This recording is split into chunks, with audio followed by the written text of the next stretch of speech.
Good YouTube, Quinn Wade coming to you with that instant basketball analysis on Analysis Playground on YouTube exclusively on there forever. And we're going to talk about how them Cavaliers win again, 149 to 128 against the Miami Heat. Miami Heat go to 39 and 35 and 16 and 21 on the road. The Cavaliers go to 46 and 28 and 24 and 14 at home. Season series is tied 2-2 against these two teams. They both beat each other twice.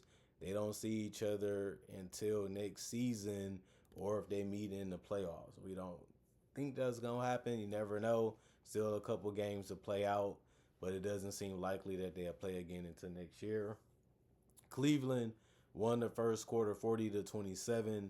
They won the second quarter 41-19. They did lose the third quarter 41-28 and the fourth quarter 41-40, but it still wasn't enough to not get blown out by the Cavaliers by the end of the game. Wasn't a real competitive one, so I won't go through this a little faster because of that. Andrew Wiggins, 20 minutes, 12 points. I like his shot selection. He got some semi-contested threes.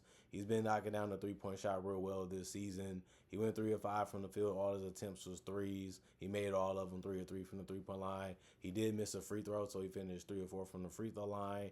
He did get 1 rebound, no turnover, and a block. He also had 2 personal fouls and was a minus 15 and plus minus. Bam Adebayo, he was relying a lot more on the jump shot today. It wasn't really falling for him. He went 1 of 8 from 3. 3 of 14 from the field. Now he did attack the paint a couple of times. He did attack off the dribble a couple times, and he did go 7 of 8 from the free throw line because of that. But he still only got 14 points in 31 minutes. He still got 16 rebounds, which was game high for the Miami Heat and in general for both teams. And then you have to look at it and say, what else did he do? He had 3 rebounds, 1 steal and a block. He had no personal fouls. He had an offensive rebound. He had only 2 turnovers, and he was a minus 18 and plus minus. But they needed more of a dominant performance from Bam, and he couldn't give them that. Norman Powell did a good job attacking off the dribble, hitting floaters and push shots, and then he was able to make a couple threes. He went 3 of 3 from the free throw line, 2 of 5 from 3, 5 of 10 from the field. But even he only was able to give you 15 points. He did get 3 rebounds, 2 assists, and no turnovers. He also got a block, but he had 3 personal fouls in 25 minutes, and he was a minus 12 and plus minus. Davion Mitchell, he attacked in semi-transition. He scored a basket. The problem was he went 1 of 6 from the field and 0 of 4 from 3, and he didn't score after that. He did have 4 rebounds, 4 assists, and 4 turnovers. He also had 1 offensive rebound, 2 personal fouls, and was a minus 22 and plus minus. So he had a rough night and a tough night, whether it was playmaking, turning the ball over, or not scoring that well. They needed him to have a better night if they was going to win this one. Tyler Hero, he didn't do much either when it came to scoring. He went 4 of 13 from the field, took a healthy amount of shots, but he didn't make them at an efficient level. He went 1 of 4 from 3, 2 of 2 from the free throw line. He did get 3 rebounds and 5 assists. The 5 assists ended up being the most on the team, tied with Pelly Larson, who came off the bench in this one.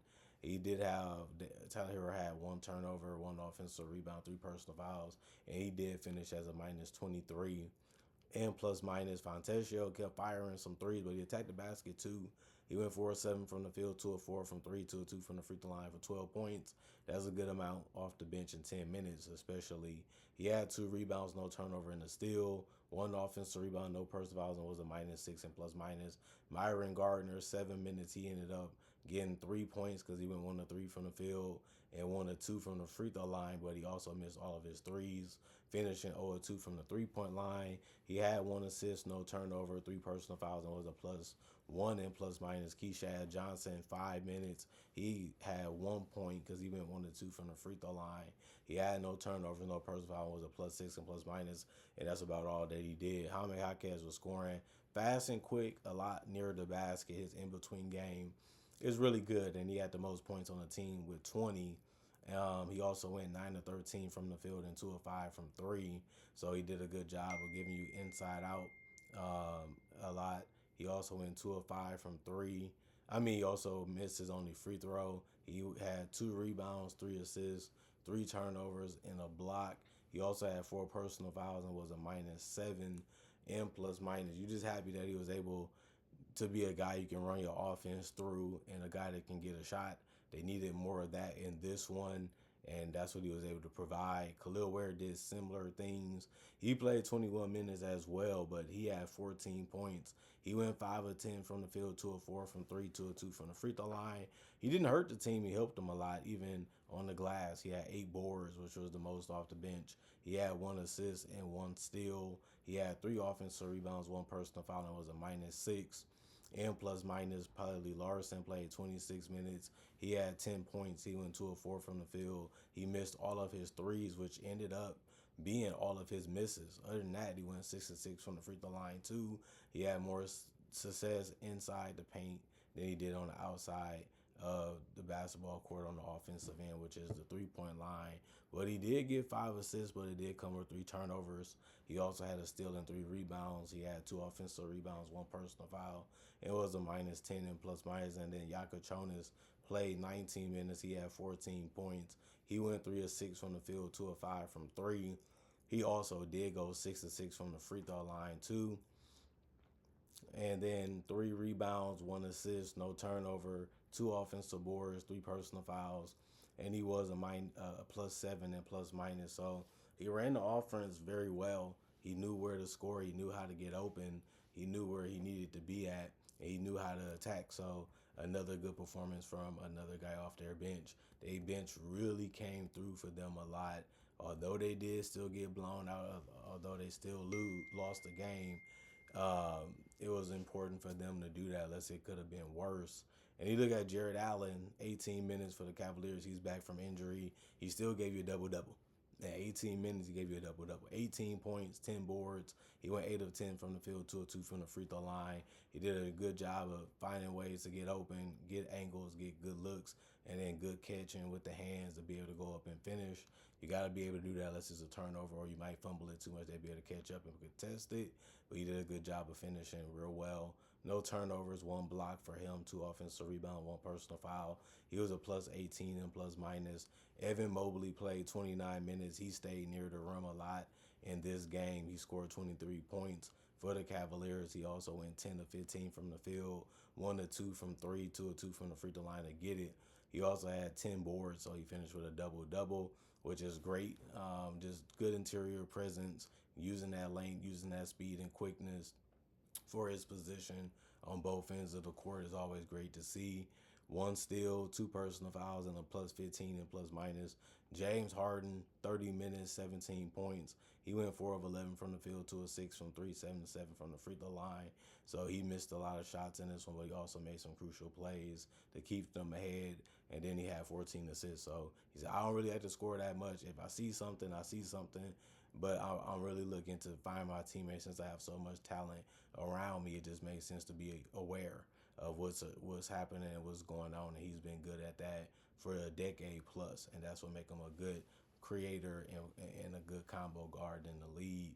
1 turnover, 2 steals, 3 personal fouls, and he was a +25 and plus minus. Donovan Mitchell did not have it going at all in this game, but it didn't matter. His team carried them regardless, and that's good to know and good to see if you're a good, even if you're a franchise player.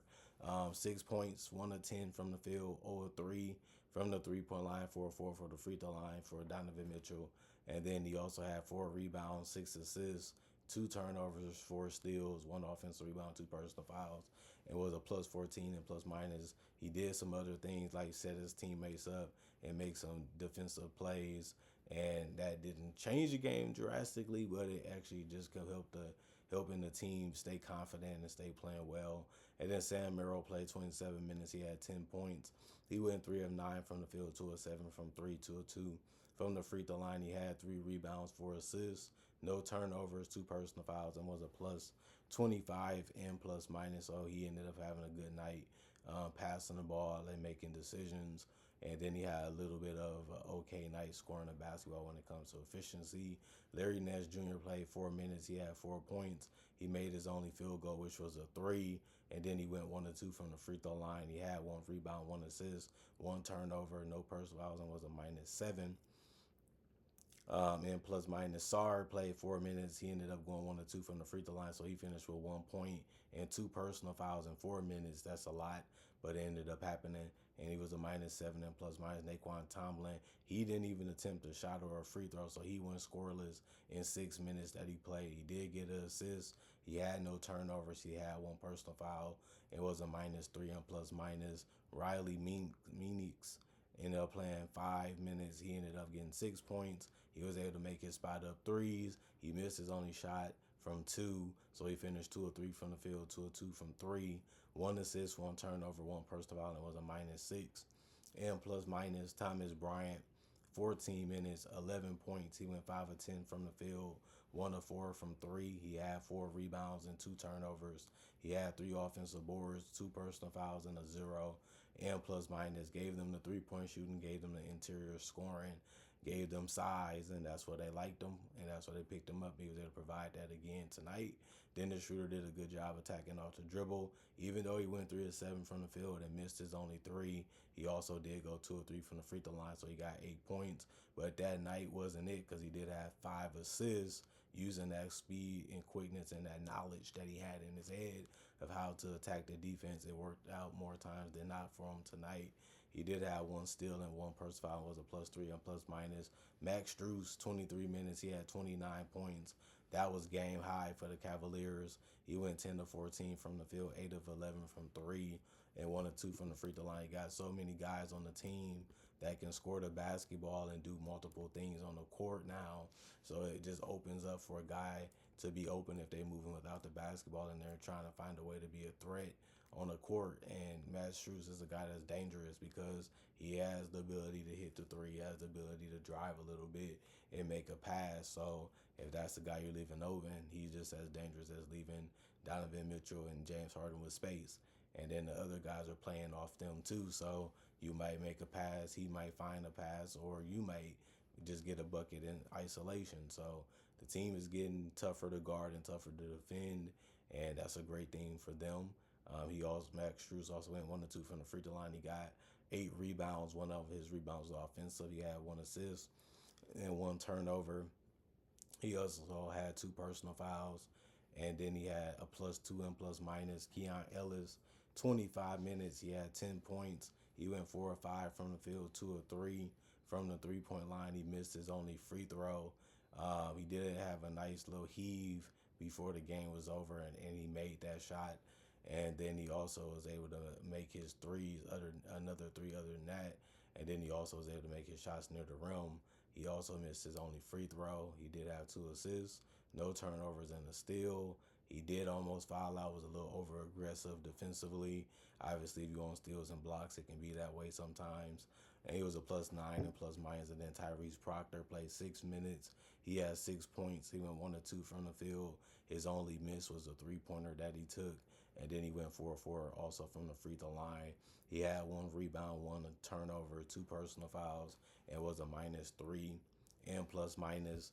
Field goal wise, the Cavaliers as a team shot 54% from the field, while the Heat shot 44%, 46% from three for the Cavaliers, 33% for the Heat, 84% from the free throw line for the Cavaliers, 87% for the Heat. They did shoot 7 more free throws, and they did shoot a better percentage than the Cavaliers. 46 rebounds for the Cavaliers, 45 for the Heat, 38 assists for the Cavaliers, 25 for the Heat, 9 turnovers for the Cavaliers, 13 for the Heat, 9 steals for the Cavaliers, 5 for the Heat, 1 block for the Cavaliers, 4 for the Heat, 7 offensive rebounds for the Cavaliers, 11 for the Heat, 39 defensive rebounds for the Cavaliers, 34 for the Heat, and then 26 personal fouls for the Cavaliers, 22 for the Heat. And it ended up being a game where the Heat played some solid, good basketball. It just the Cavaliers played a whole lot better. Moved the ball well, scored in isolation well, was able to score in the paint, was able to score in transition, was able to rebound the basketball at a respectable level. And they also ended up just making things a lot tougher for the Heat, and the Heat had to settle sometimes, and they had to force up some stuff. But other than that, Cavaliers showed you that they was a clear-cut better team tonight. Not going to really argue about that because it was a fun game to see, a fun game to watch. And the Cavaliers had fun because they won the game and got it done, playing their style and their brand of basketball. They've been one of the hardest and toughest teams to beat since the James Harden trade, and they just got Jared Allen back, meaning they was winning without him this whole time. So now they got a couple more games, hopefully, to build up that chemistry and that camaraderie and that respect level for each other. And then it's just about how many games can they win before the season is over, and how can they take what they have been seeing and doing and find a way to implement it to play high as they can level wise at the playoff level. So as the playoffs get closer, we want to see Cleveland play better basketball. They feel like they can play better basketball, and they feel like they're a better team now. So we'll see if they can get better results than last year, and we'll see how they close out the season, and we'll see how they end up doing a couple weeks from now in the playoffs. But I'm having fun watching them. I'm excited for them. I respect what they are. I respect what they're about. I respect what they're trying to do. And I'm just trying to see how far they can take this new roster and what do they really feel like they are and what they're about is always going to be important because it can factor into what they want to do with the roster in the off season. Comment, like, subscribe, share, hit the notification bell to get the analysis when it first come out. Y'all stay blessed up. Y'all stay good. Peace. And I'll see y'all later today, hopefully with more analysis.